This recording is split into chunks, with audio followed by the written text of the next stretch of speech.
Hi, I'm Sophia Louisa Lee. Thank you so much for joining me for another episode of So Zoom In. Please hit like and subscribe. I love bringing you fascinating people who are in the creative flow. Today, I'll be speaking with Sara McDermott. She is a screenwriter, an author, a filmmaker. She has a new book coming out next week and a new movie coming out in May. It's very exciting. So she will be in any second. Thanks so much for joining us. Thank you so very much for joining me for So Zoom In. You are an amazing woman.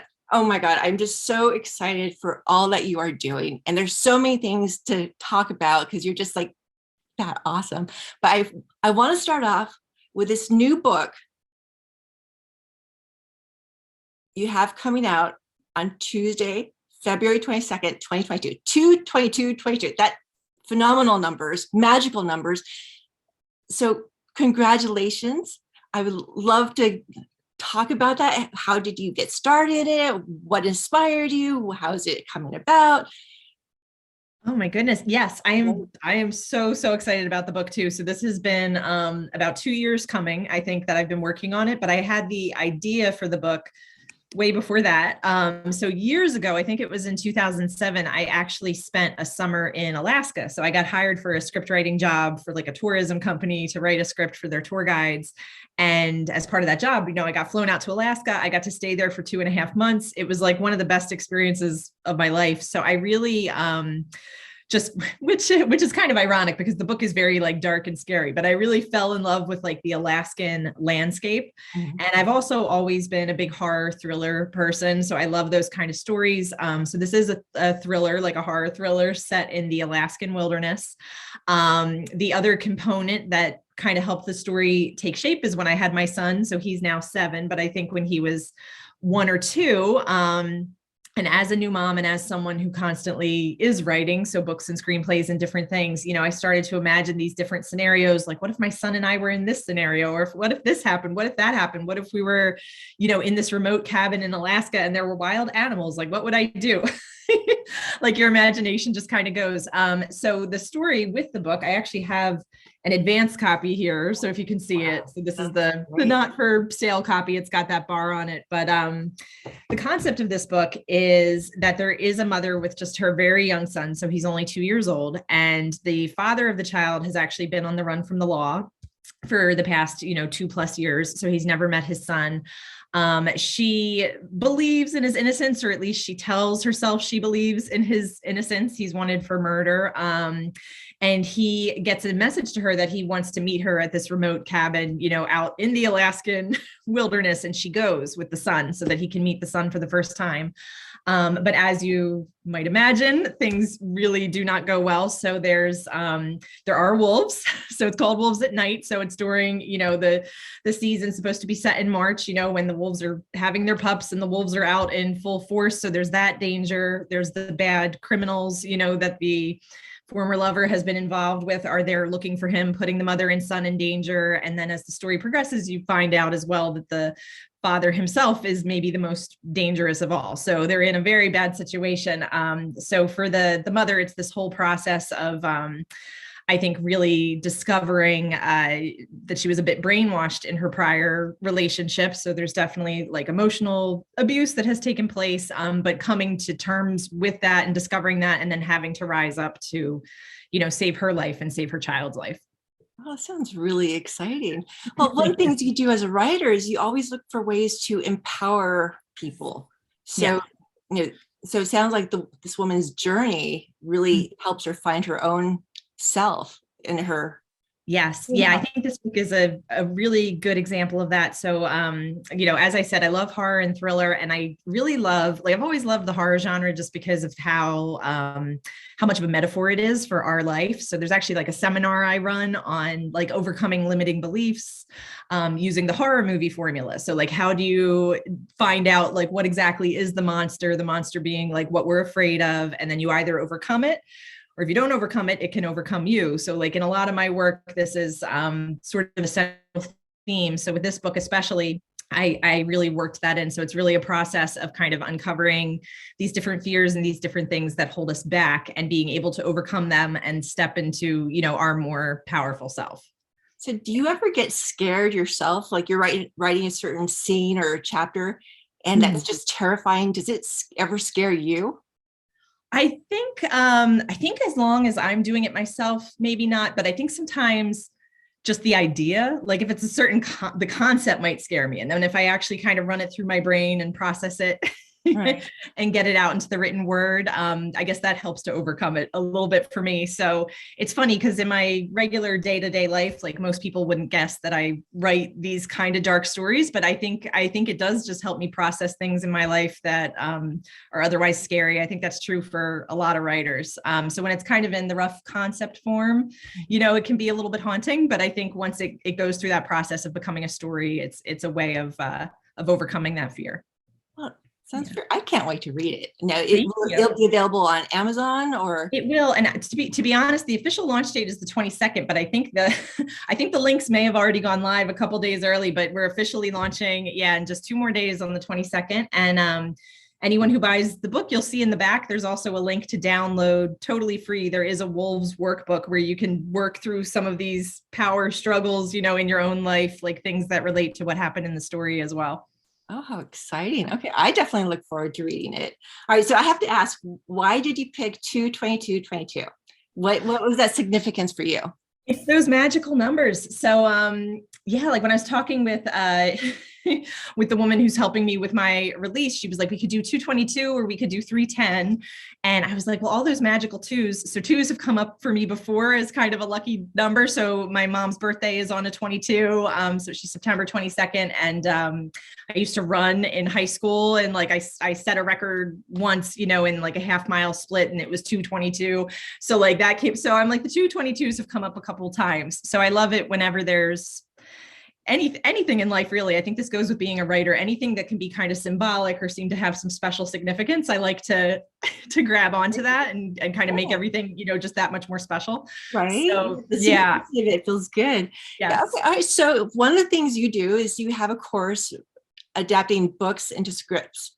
Are you going to be adapting your own book into a script, or have you done it already? Yes, I haven't done it already, but I'm definitely already thinking about it. So I was like, let me get past this initial book launch. I think it would make a fabulous movie because with my screenwriting background, so this is actually my first novel. So I've been a working screenwriter for about 15 years. So when I approached writing a novel, I really used all my screenwriting knowledge in terms of structuring the novel. So in terms of doing the adaptation, I feel like it is such a natural fit for a movie. And I always tell my authors when I work with them, the more you learn about writing screenplays, it's a whole cycle. The more it's actually going to help you writing a book as well, or writing any kind of story, just in terms of how you structure it and tell the story. So yeah, I already know exactly how I want, the movie trailer to look and all that good stuff. So I'm hopefully, looking forward to that within the next year. Very excited. So now that you have your first book under done. Congratulations. It's exciting. Do you plan on writing another one? Do you want to go through that process again? I do. It was definitely a lot more challenging than I thought. I feel like the writing part was not the most challenging part, but just everything in terms of getting the book like out into the world and, like having to all the editing process and everything else. But yes, I definitely do. So I have so many ideas. So and again, I think like for a lot of writers, sometimes people are, they ask like, where do you get ideas from? And kind of what I found is that ideas are really just everywhere. It's the actually honing them into a story that's the difference. So I think that we can find ideas all over the place, but then developing the story is what's harder. But I have so many ideas, just so many notebooks filled with ideas of things that I would love to turn into books or screenplays. And there's certain ones that I feel are more naturally one or the other. But yeah, I definitely want to take a look and try another one in the near future. Yeah. Oh. All right. So we've been in this ongoing, I like to call it zombie apocalypse. It's just kind of like changed everybody, one way or another. But you really took advantage of that time. You made a movie. Yes. Yeah. And you're going to release it in May? Probably in May, yeah, because there's going to be a Friday the 13th in May. So I was like, we'll tie it into that. But what I did, so this was starting back in 2020, and it's really an anthology of just 4 short films I made while in quarantine. So when we first back in 2020 got that initial, order to stay home, and I'm somebody who is always keeping myself very busy with different projects. And my first thought was kind of, what can I do while I'm just stuck at home? So I had this idea, let me come up with a couple different sort of short film ideas, but they're all based around being in quarantine, and they're all horror as well. So it's all just horror stuff that happens in quarantine, and just film those. And it's not super polished. It's not, like a super fancy anything, but it is just these 4 short films shot entirely in quarantine. So one is just like documentary style talking. One was just me in my house setting up a camera and and running around my house. And one was shot with a friend on Zoom, so in conversation. And then the last one was shot sort of point of view from another friend who was doing the filming while I was maintaining my social distance. Wow. But yeah. And they're all, I think for each idea, I think they're all very clever and relating to the quarantine. So yeah, it was an interesting project just to kind of take on within these circumstances. So that's exciting. That's just that you're a creative being, and being that you're constantly, no matter what the circumstances are, you are doing. And that's just so exciting. I love that. I mean, when I hear people complain, I'm like, no, there's something wonderful within you to find. And you help people find that with your different courses. And you have a video podcast, One Scary Woman. Okay, yes. I have to ask, how did you come up with that name? Because you're not scary to me. I mean, look at you, you look so sweet. I know. That's why it's funny. Like I said, like people would never expect, like, and when I do that seminar with the horror movies and all, it's like I think they think someone's going to walk in with like the scary makeup and whatever, and then it's just me. I can't quite remember when the name first came up, because I definitely had the name before I ever started putting together sort of it's the YouTube channel, ongoing, documenting the process of making a film. But yeah, like the name, at whatever point that name popped into my head, and I was just like, okay, yeah, that's the one I'm going with, because the whole concept is just about putting out these scary stories, but also helping people face fear. So like you mentioned, helping people kind of find their own stories or adapt their stories to screenplays if that's what they want to do, or overcome the fear in their life. So one of my taglines is just taking the fear out of, writing, producing, and living. And maybe sometimes that means channeling it into a story. So the story can be scary, but you can keep moving on, or just helping people one-on-one to kind of face what they're afraid of, so that they can take those steps and do the things that they want to do. Oh, that's exciting. All right. So I have to ask, all right, scary movies scare me. All right. I'm a wimp. There are very few scary movies, like Alfred Hitchcock movies. I love them, Yeah. Because they're very intelligent, and they're not, just gore movies. But when the majority of people who watch horror films are kids, and obviously they just want to go in for the thrill, or like jump onto their girlfriend or boyfriend or whatever. So when kids are watching type of horror movie, do you think they ever think, they can find their own empowerment, even subconsciously, watching this kind of movie? Or I definitely think it's possible. So I do think people fall into different categories, like when it comes to watching horror. And me personally, like you were saying, the Hitchcocks, the ones that I really love and the ones that I try to emulate are the ones that are, a little deeper and, maybe a little more psychological. But people definitely fall into different categories of exactly why they enjoy them. But I think that they can find some sense of empowerment. I remember being very young. So I will say, I think it's my dad who first turned me on to horror films, because he definitely let me watch some very scary films before probably I was really old enough that I should have been watching them. But I always was like very inspired by the person who kind of would rise up to face something. So like I can remember watching the original Poltergeist, and I don't know how young I was, but I was not more than 10. Like I was young, and being so inspired by the mom, like who was not giving up and who was like going to save her kids, like even if she had to do all these crazy things. So I definitely think there's maybe a sense of empowerment that you can live like vicariously, of just taking charge and doing like what seems impossible.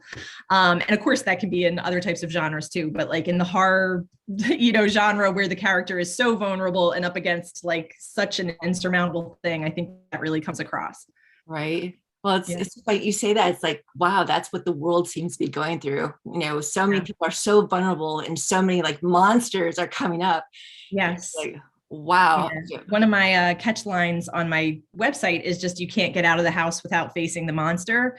So in terms of, people don't have to love horror, I don't think, to get that, but it's just the house being whatever the situation is, like whatever situation you're unhappy with, like whether it's kind of world at large right now or, a more personal situation. There's usually something that you have to face before you can actually start to make it better. And I think that's mimicked with horror films as well. Just, that you got to actually face that monster first and see it for what it is before you can move on. Right. To the next level. And really deal with it instead of hiding from it. Yeah. That's one thing I like about the horror. What I do like about horror films, I don't watch a whole lot because I don't like the gore ones, but when you get the really psychological deep ones too, where they face that fear, whether, it's like, it just, there's no turning back. You have to do it, you know? And sometimes in life, it's like, you freak out. It's like, oh my God, I have to face this. And you don't want to, but at that point it's like, okay, you're going to do this. And I think that's what people like when they see that courage come up, and people face it. It's like kind of like the David and Goliath types. Yes. Right? Yeah. I mean, I think with like all types of movies, people really want to see a character. They want to see the best version of themselves. So they want to see a character who can face no matter what it is. Cause like we all wish we could do that in life, like whatever it is that we're facing.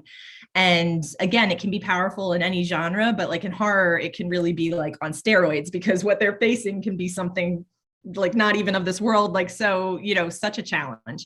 Right. But yeah, I think that people, whatever kind of movies they love to watch, they want that bit of inspiration that you can overcome, whatever it is. Like they want to see those characters challenged. They don't want it to be easy. They want to see them challenged and actually overcome something like significant, to feel like they can do that too.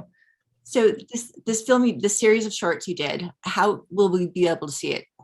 Yes, I'm likely just going to release it on Amazon. So again, keep Friday the 13th in mind. All right. Okay. I want to get this name right. Okay. Sure. It is I have it written down. I know it's kind of a long name. It does. So, you do so much. Oh my God. I'm just so excited for everything you do. I'm like, okay. Bad Dreams in Quarantine. Yep. Bad Dreams in Quarantine. And like I said, it's 4 short films. So the short films are, Therapy, Documented, In It Together, and The Red Plague are the 4 short films.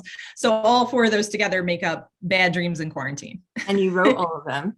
Yes. And you directed also? Right? Yes. And you did it all. Yeah, like with the 2 in particular, like I said, the one was kind of just documentary me. And then the one that was really the most fun to do, also the most challenging, was the one where it was just me setting up cameras around my house and doing, being crazy that's in so my house. But it was a lot of fun to do. And it was just a neat challenge to myself too, of here I am, I'm stuck at home, like, let's see if I can do this. Yeah. So exciting. All right. Now you also started a film festival. I did. Yeah. So I'm the original founder of the Prindy Film Festival. So that's the Princeton Independent Film Festival.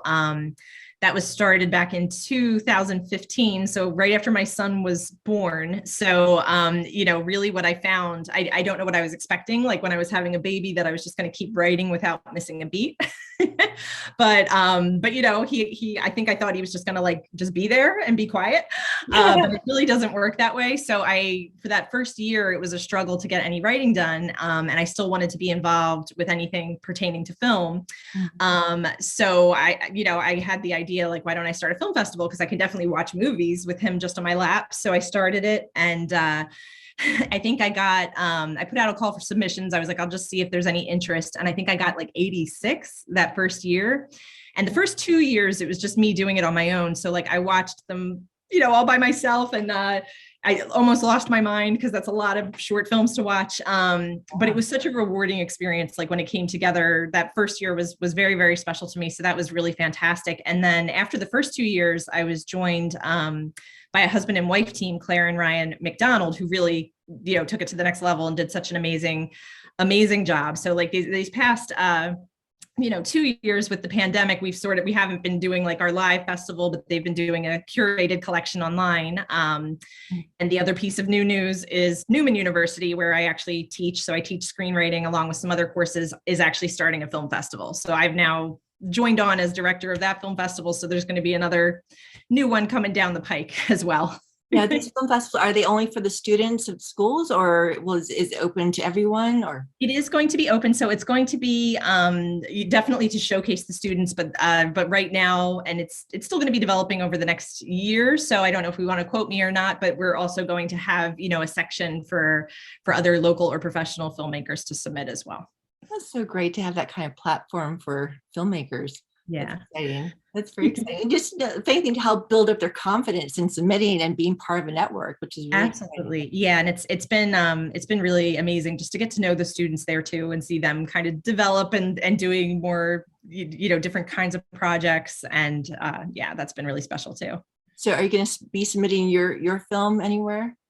Oh my goodness. I probably will. So for the Bad Dreams in Quarantine, I'll probably submit, you know, the individual short films to different film festivals. Yeah. Once I take a look and kind of figure out which ones I want to do. And then over the course of this next year too, I'm working to do a feature. So over this next year. So hopefully by this time next year, there will also be like a feature completed, which is definitely going to be, you know, sent out as well.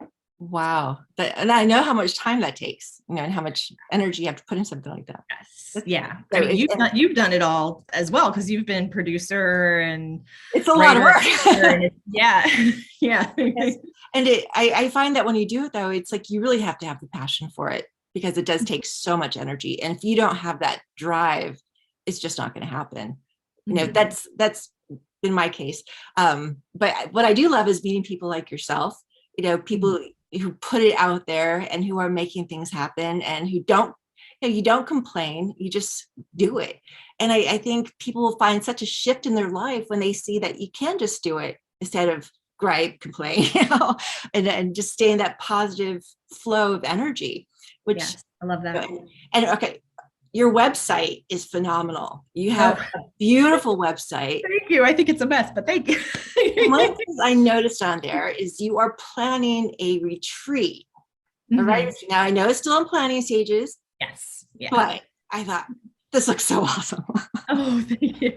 So it's I love the idea of doing a retreat. So I've wanted to do one for a while. So I've been waiting to, you know, have the pandemic die down, which hopefully it is. So it's, you know, maybe within a year or so, but yes. So my hope is that in the future, each year, maybe I'll do a different locale, but it'll be kind of these haunted or scary locations. And the retreat will be a combination, both sort of personal growth, like overcoming our fears and deciding what we want and going for what we want, as well as writing. So, you know, and for some people in particular, sort of going through the process of uncovering their fears, if they are horror and thriller writers, can be a really inspirational way to develop a scary story or to create a monster that maybe no one's seen before, but that maybe symbolizes, you know, something that we're going through. So yeah, the retreats, the places I'm looking at for hopefully the first one I'm going to do are Salem or New Orleans. So we'll see where we end up, but I think it's going to be, when it comes together, an amazing experience. Now, will these locations be haunted or known to be haunted? Yes, like we'll probably be visiting, you know, locations with like a lot of legend and folklore around it, just to get us talking. And it'll tie into, I'll be giving different presentations throughout. So kind of wherever we go, it'll tie into whatever the theme of my talk is going to be, and then kind of leading people with their own writing. Yeah. So I'm definitely interested to hear from people where they would most want to go. Right. Sparks them. That does sound like the making of a horror movie though. Yeah, it does. Actually, that's a fantastic idea. Yeah, there is one that I've been working on. It's not quite that idea, but it is a group of writers going to like a scary location. And so yeah, so you can expect that's going to be a story at some point in the near future. Right. That sounds really exciting. I'm just so excited for everything you're doing. Okay, and you teach on a regular basis, right? Are you doing that remotely right now, or are you back? Sort of a mix. So some of my classes are still virtual, some are live. I actually had a crazy week this past week. So I know I mentioned to you, this was not expected. I actually wound up in the ER this past week and got my appendix out with all this going on, with like the book releasing this week and everything else. So I had to kind of take a week off the classes and sort of recalibrate myself. And now I'm getting back into the swing for this week. But yeah, so there's still a blend of virtual, which has actually been, very helpful. And then now getting back into live classes. So I do teach screenwriting. I've also taught novel writing, journalism, creative writing. So, the occasional English course. So all the writing classes. That's so exciting. I mean, and you have such a passion for it. And I've seen your videos on your YouTube channel, and you're just you're so engaging, and I really love that you do it. And they're little short bites that are so helpful. I'm really excited what you're doing, and I'm really glad you're putting it out there. And it's very empowering for women to know that they can do it too. It's not just a boys' game. It's absolutely, you get everyone involved, and I'll be part of it. So it's very exciting. We charge. Yeah, I love it. And I love what you said before too, about just kind of staying in that positive energy, know that you can take charge. So like at any step of the process, just what's the step that you can do today, and to keep moving forward to what it is you want. So keep the want, in mind, what you're passionate about, and you can definitely do anything that you want to do. All right. So I noticed on IMDb, you have some credits for a TV show that you did a few episodes for. Was that something that like you're part of a writer's room, or you're like co-writing or collaborative writing? So I have always done sort of like these virtual writers' rooms, I guess. So I've never like physically been like at the conference table, but I will join these like Zoom sort of writers' rooms. Right. And the one I'm not sure, the one you're thinking of, was it Foreign Nationals? The one that I'm not sure, but I think I initially wrote one episode for them, and then they had me go back and do the pilot. And then I've had some, input on some other story things. Chronicles. So that series. Yeah. Chronicles of, yes. Yeah, that one's very cool. That's a different kind of show. So, and it's very dark, and it's scary. So it's a friend of mine, Jamal Green, came up with the concept.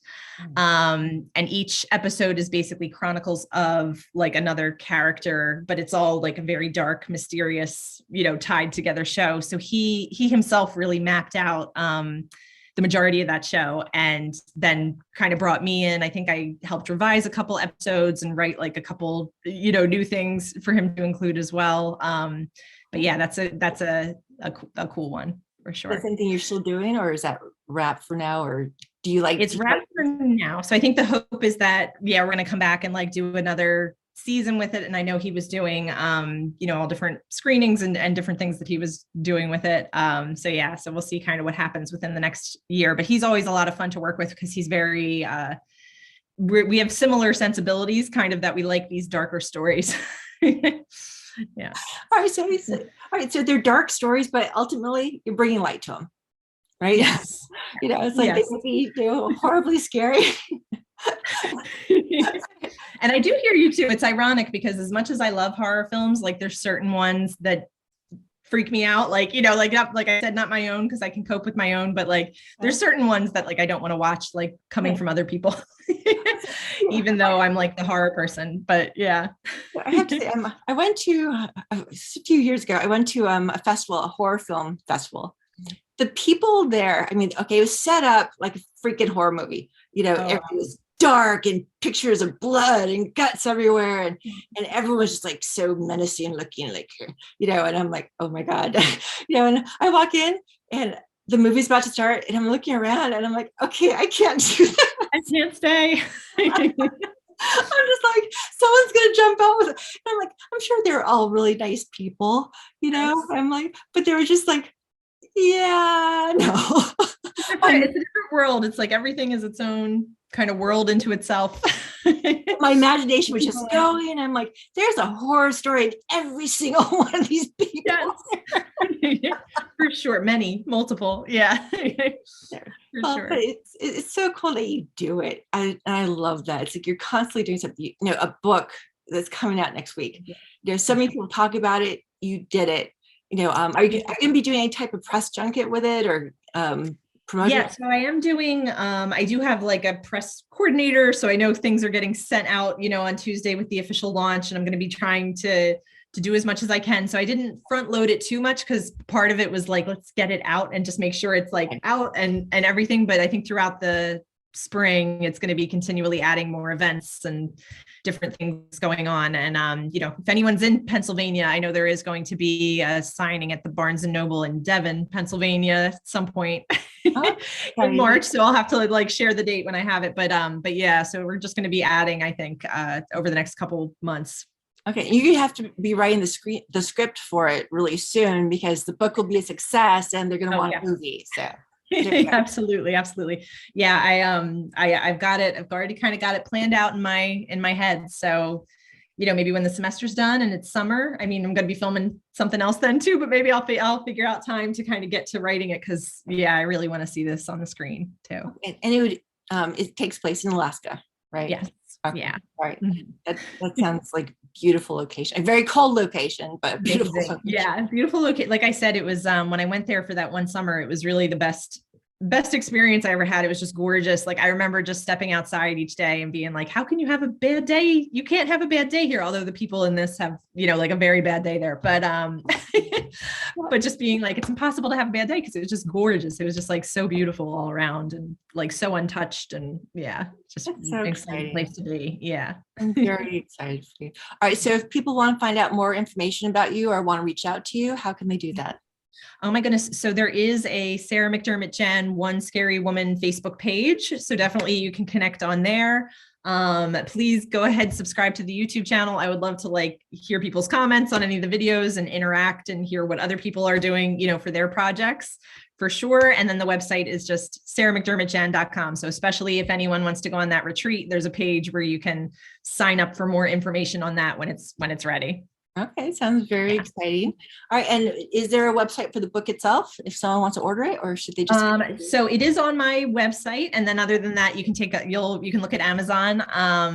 So yeah, so it will be on there as well. And I will mention too on the website, there's information on courses for anybody who does want to, learn to write a screenplay or adapt a book to a screenplay or anything like that. And that's open to everyone. I mean, there's no okay. All right, that sounds exciting. It's funny. I know people who have books who have talked about wanting to adapt it, and I'm like, well, you wrote the book, you can write the script, right? You definitely can. And I really, that course is near and dear to my heart because, like I said, I've kind of got this dual background with books and screenplays. And, I really didn't see a whole lot. I saw a ton of screenwriting courses that were available, but I didn't really see very much specifically on adaptations, or anything I found was, it didn't go too in depth. It kind of gave, just a little bit of a surface understanding. So I really, I'm so proud of that course. Just if anyone wants to take a deep dive, because it is a different process knowing how to adapt from a book than it is just to start writing a screenplay from scratch. So anyone, with a book,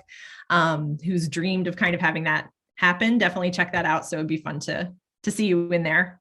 Well, I love on your podcast, you have little examples of how to do it, like Jaws and Gone with the Wind. I love that they're brilliant, little 5-minute bites. Yes, I'm definitely going to be doing more of those. Hopefully sprinkle them in. Yeah, I really enjoyed it.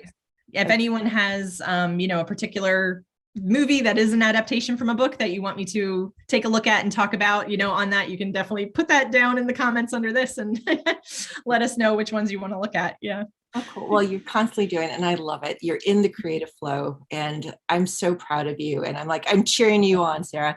It's yes, I can't wait to see your movie. I can't wait to read your book. It's it's very exciting. It's it's good energy, and Thank you so much. I'm just so thrilled we've connected. Your energy is so fantastic. And I love this podcast that you do. And oh my goodness, all the amazing people that you have on. And it's fantastic. So thank you so much for doing that. And you're one of them. So I really believe that, when we're in that creative flow, it really uplifts everyone. It's if someone's not in a good space, but they see, that there's something happening, they get inspired and they think, okay, yeah, I can do it too. And it's because it's never just about us. It's what we do that ultimately serves. And you're doing that, as a teacher, as a podcaster, as a writer, and empowering people with something that people think is scary. It doesn't have to be scary. It doesn't have to be scary. Yeah, it can be a tool. It can be a tool to grow and face those fears. And it's so important to do so that you don't miss out on those things that you really want to do, but that you feel like you can keep keep going forward. So, I mean, thank you so much for saying that. Like before I do anything, like before even doing this today, like I always just hope that I can like bring value and, you know, help people get their stories out there too. So you're doing it. You're definitely empowering people, which is exciting. But I have to say too, it's like watching a scary movie, there is that joy of like tensing up and screaming. It's a real physical experience, like more so than any other movie pretty much. I mean, it's that real physical, because it's tapping into that primal fear, that real reaction, that you don't get. It's so funny. I think there's like a meme that exists, but it's like horror movies like burning more calories than any other kind of genre, because they've done a study of like how many calories are burned watching movies, and horror movies burn the most. I guess your heart speeds up. Yeah. And I think I forget which movie won this past year. I think the first time they did the study, it was The Shining, but this past year it was another movie, and I can't think of what it was, but like which one burned the most calories watching. Yeah. For me, there you go. It's a workout. The Exorcist. I've tried to watch The Exorcist like 5 times. Oh, we haven't watched it all the way through. I've seen it, and it's very scary. Like, no, I can't do it. Sara, thank you so much for joining me. I really appreciate it, and I look forward to following you, see what you're up to next. And so when your film comes out, I'd love to have you back on and talk about it. And that'd be fantastic. Yeah, absolutely, that'd be wonderful. Okay, great. Thank you so much. You have a wonderful weekend, and 2/22/22. Yes. All right. 2/22. Everybody get your wolves at night. Yes. Yeah. And they're not werewolves, right? They're not werewolves. It's real wolves. We're in the Alaskan wilderness, and we're in a little cabin, and there's wolves everywhere outside. So where are you going to go? You're trapped. So, so yeah, it's real wolves. Yeah. I can't wait to read it. All right, thank you so much. You have a great day. Thank you.